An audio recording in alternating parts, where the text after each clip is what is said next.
আমার হিন্দু ভাইরা, এই আলোচনা যদি কেউ আপনারা শুনেন, আপনাদের পক্ষে সে 1400 বছর আগে আপনাদের পক্ষে আপনাদের রাইটসের জন্য, আপনাদের অধিকারের জন্য রাসূল সাল্লাল্লাহু আলাইহি ওয়াসাল্লাম লড়াই করেছেন।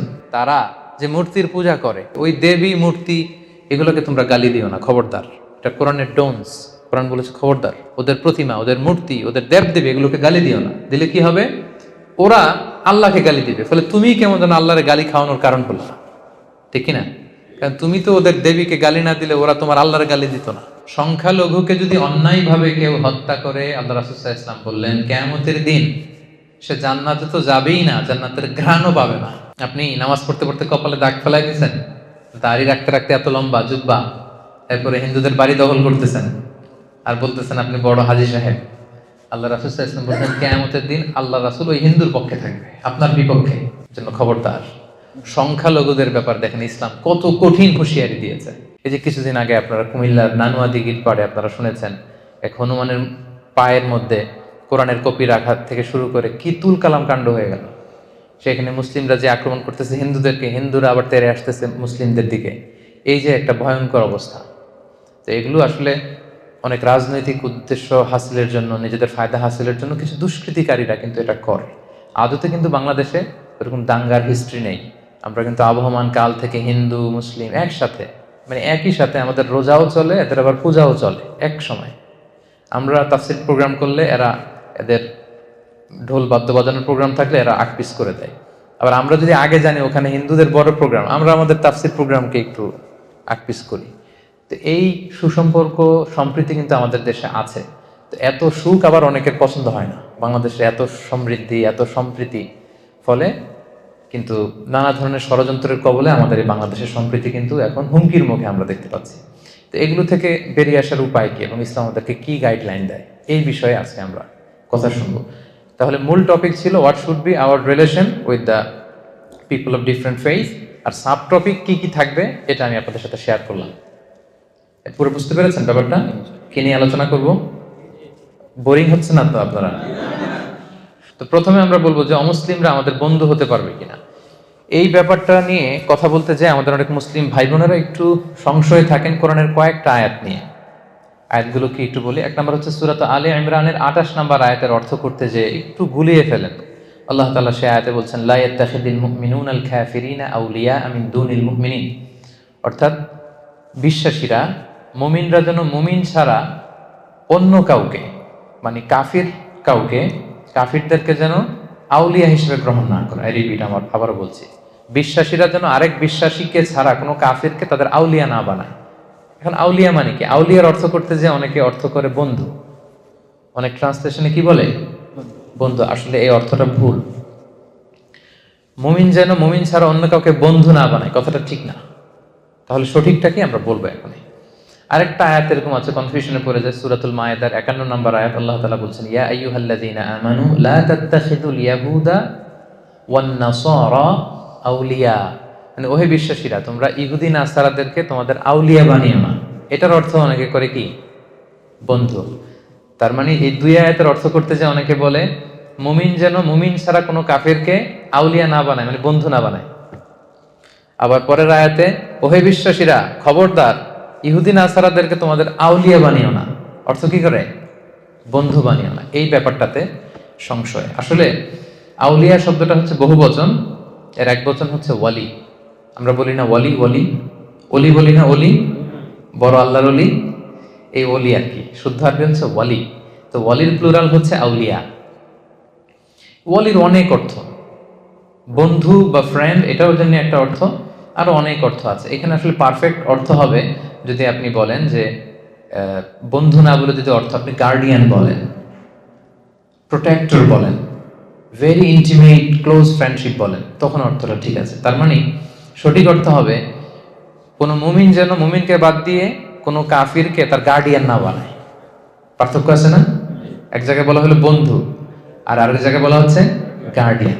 সো গার্ডিয়ান যদি বলা হয় তাহলে পারফেক্ট অর্থ হয়। মানে আমরা কোনো নন মুসলিমকে আমাদের গার্ডিয়ান বানাতে পারবো না। পারবো নাকি? আমাদের গার্ডিয়ান ওরা কিভাবে হবে? হলে তো আমাদের ইমানদার যিনি আছেন, আমাদের নেতা, আমাদের প্রিয় ভাজন যিনি আমাদেরকে গাইড করে লিড দেয়, সে হবে মুমিন, হবে মুমিনের বলি, আল্লাহ আল্লাহ রাসূল হবে মুমিনদের বলি। তো ওয়ালায়া ওয়ালায়া যেটা গার্ডিয়ানশিপ, এটা হচ্ছে আ'লা মিনাস সাদাকা, বন্ধুত্বের চেয়ে এটা অনেক উপরে। কিন্তু সিম্পলি আমরা যে ভুলটা করে ফেলি, আমরা বন্ধু বলে ফেলি। কাফির আমার বন্ধু হতে পারবে না, ইহুদি নাসারা আমার বন্ধু হতে পারবে না, এটা ভুল। আসল অর্থ হবে ইহুদি নাসারা কাফির অন্য ধর্মের কেউ আমাদের গার্ডিয়ান হতে পারবে না। কথা বুঝতে পেরেছেন? তাহলে প্রথম পয়েন্টটা ক্লিয়ার না? বন্ধু হতে কোনো সমস্যা নাই, স্বাভাবিক যে ফ্রেন্ডশিপ এটা হতেই পারে। যে কারোর সাথে হতে পারে না? হতে পারে। এই যে এখানে আপনি আছেন, এই যে কাওয়ান কাওয়ান বলতেছিলাম কেন? আপনাদেরকে বোঝানোর জন্য আর কি। কাওয়ান ওয়ার্ডটা আমার লাগতেছিল আপনাদেরকে বোঝানোর জন্য। তো তারা আপনাদের আসলে কাওয়ান হতে পারে, বন্ধু হতে পারে, কোনো সমস্যা নাই। কিন্তু তাদেরকে ওইরকম লয়াল গার্ডিয়ানশিপ দেওয়া যাবে না, তাদেরকে প্রোটেক্টর হিসেবে নেওয়া যাবে না, কিন্তু স্বাভাবিক বন্ধুত্ব হতে পারে। তাহলে প্রথম যেই আমাদের মিসকনসেপশন, এটা আপনাদের কাছে ক্লিয়ার হয়েছে? ক্লিয়ার। এটা আরো ক্লিয়ার হবে আপনাদের কাছে আমি যদি কোরআনের আরেকটা আয়াতকে এখানে রেফার করি, সূরাতুল মুমতাহিনার 8 নম্বর আয়াত, যে আয়াতটি দিয়ে আমি আজকের আলোচনা শুরু করেছি। সেখানে আল্লাহ তাআলা বলছেন, লা ইয়ানহাকুমুল্লাহু আনিল্লাযীনা লাম ইউকাতিলুকুম ফিদ-দীন ওয়া লাম ইখরিজুকুম মিন দিয়ারিকুম আন তাবাররুহুম ওয়া তুকসিতু ইলাইহিম ইন্নাল্লাহা ইউহিব্বুল মুকসিতিন। এর মানে হচ্ছে, যারা অমুসলিমদের মধ্য থেকে যারা তোমাদের সাথে যুদ্ধ করে না আর তোমাদেরকে তোমাদের ঘর বাড়ি থেকে তাড়িয়ে দেয় না, তাদের সাথে ভালো আচরণ করতে কিন্তু আমি আল্লাহ নিষেধ করি নাই। তাদের সাথে মহানুভবতা দেখাতে, ন্যায় পরায়ণতা দেখাতে, সুন্দর আচরণ দেখাতে কিন্তু আমি আল্লাহ নিষেধ করি নাই, বরং এটাই আমি আল্লাহর আদেশ। কারণ ইন্নাল্লাহা ইউহিব্বুল মুকসিতিন, আল্লাহ তাআলা ন্যায় পরায়ণ যারা আছে তাদেরকে পছন্দ করে। অন্যের প্রতি যারা দয়া দেখায় তাদেরকে আল্লাহ তাআলা কি করে? পছন্দ করে।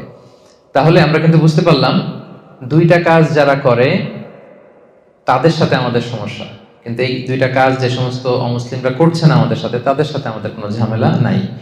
সেই দুইটা কাজ কি? এক হচ্ছে আমাদের সাথে যারা শত্রুতা দেখায় না, বিরোধ দেখায় না, যুদ্ধে লিপ্ত না, আবার আমাদেরকে আমাদের ঘর থেকে উচ্ছেদ করছে না, এলাকা ছাড়া করছে না, এরকম যদি অমুসলিম হয় তাদের সাথে আমাদের ভালোবাসা দেখাতে, মহানুভবতা দেখাতে, ন্যায় পরায়ণতা দেখাতে কোনো বাধা আছে? নাই। আচ্ছা সিম্পলি ধরেন, এই যে মালয়েশিয়াতে ভিন্ন ধর্মের হিন্দু ভাইরা, তামিলরা, তারপর চাইনিজ বৌদ্ধ ধর্মের চাইনিজ ভাই বোনেরা, এরা কি আমাদের সাথে যুদ্ধে লিপ্ত? সবাই বলতে হবে, যুদ্ধে লিপ্ত? তামিলরা যুদ্ধে লিপ্ত? থাও ধর্ম আছে একটা, এরা কি আমাদের বিরুদ্ধে যুদ্ধে লিপ্ত? তো এদের সাথে আমাদের কি সমস্যা?